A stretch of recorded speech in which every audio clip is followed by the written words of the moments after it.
Yo, what's going on guys? Chase the Bro here, and welcome back to another Dark Souls 3 build video. In today's episode, I'm going to be showcasing my Frostbite build. That's right guys, a Frostbite build is actually viable now. And for those of you who have never run a Frostbite build or used a Frostbite weapon, I'm just going to give you a quick rundown on what the Frostbite status effect does. So, the Frostbite status effect is just like the bleed into poison, which builds up over time through hits from your weapon.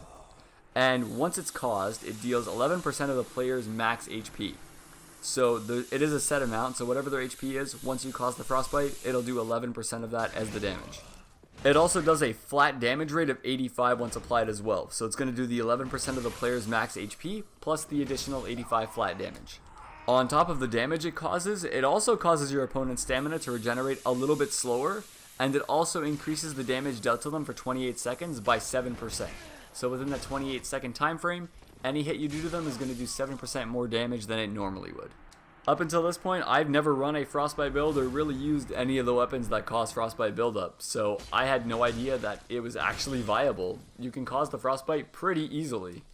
I personally found that there are two great weapons to center this build around, one of which being the Vort's Great Hammer, which has a Frostbite buildup of 110, which is the highest out of all the weapons in Dark Souls 3.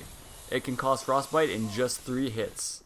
Which at that point your opponent is most likely going to be dead, because this hammer causes 350 to 400 damage per hit, and then add that with the Frostbite that you're going to build up if you land those hits close together, and it's going to cause them to be dead.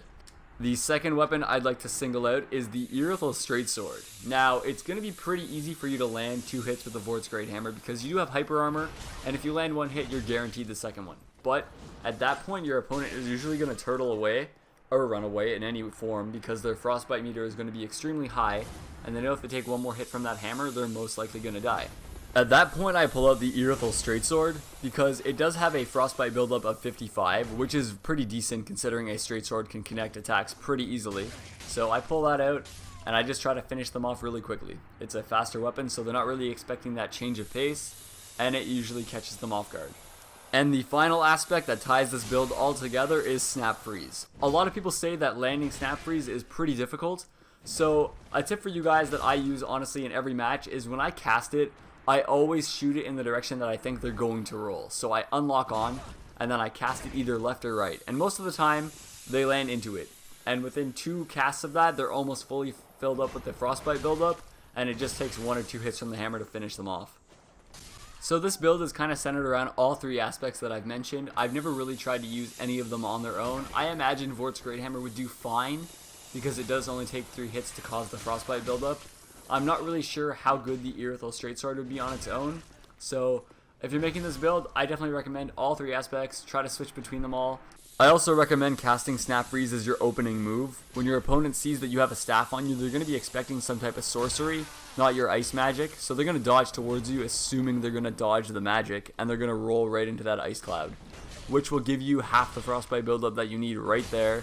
And within 1 or 2 swings right after that, boom, Frostbite buildup, and they're almost dead. As well, use the Vort's Great Hammer as your main weapon. It does have the highest damage output and the highest Frostbite buildup, so there's no reason to go with the Earful Straight-Sword right away. It's best to pull that out when you know you've gotten 2 hits off already and they're almost frostbitten. But yeah guys, with those 3 things, I guarantee that you'll be causing Frostbite damage to almost all your opponents if you use them correctly. It didn't always kill my opponent, the Frostbite damage, but it definitely helped me win my matches. That one was funny, so I just wanted to throw that in there for you guys. Now, as for the actual stats for the build, I am running a standard quality build with 18 intelligence, and simply because you need that 18 intelligence to cast Snap Freeze.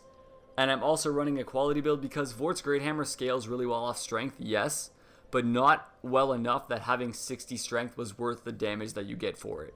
I would rather have good damage in both the Vort's Great Hammer and the Earful Straight-Sword, so the quality build was where it's at for that situation.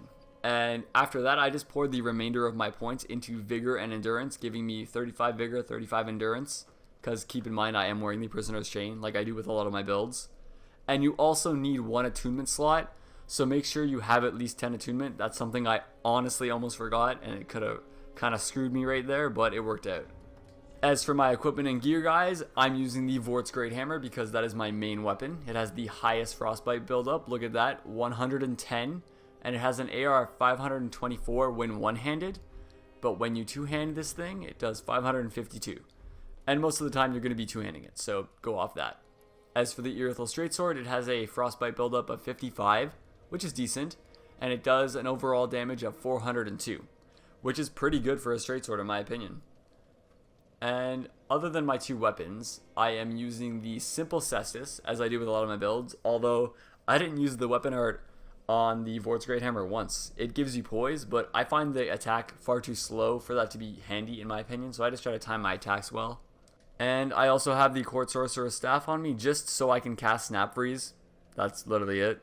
I'm wearing this armor set because I thought it looked like a winter soldier. I would have worn the Faram gauntlets or the Mirror Chain gauntlets, but I didn't have the weight ratio to do that, sadly. I have the Life Ring, the Prisoner's Chain on, the Ring of Favor +3, and the Chloranthy Ring +3.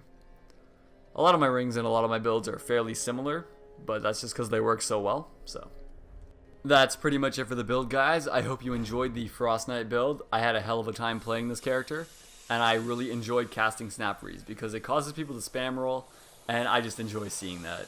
And for those of you who would like to support me further, I do have a Patreon, which I'm going to post below, which is a place where creators like me can get support from everybody who can lend it.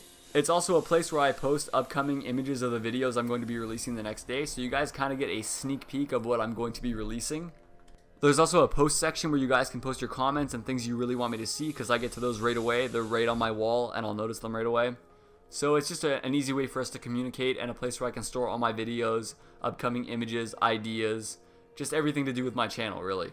So if you do enjoy my content and you really want to help support my dream, then just go check out the channel, let me know what you think, and if you do like it, then just become a part of my Patreons. It's a great place, and thank you guys so much.